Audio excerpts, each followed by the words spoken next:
अमवा के डाढ़िया पे बोले कोयलरिया,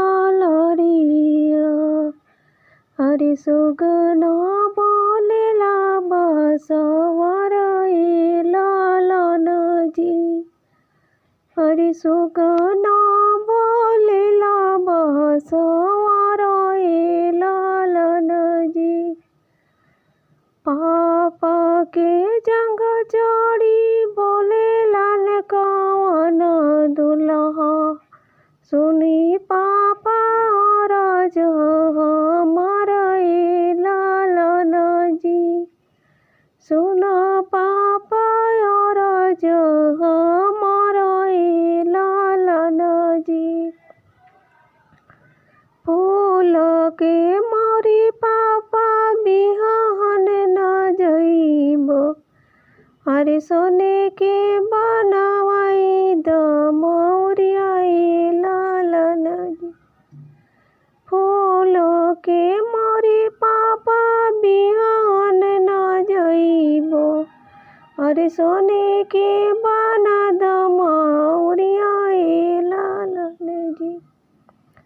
अवे देहु बबुआ हो जठबाई सखवा, हरे बसे देहु सोनारा गवाए लालन जी।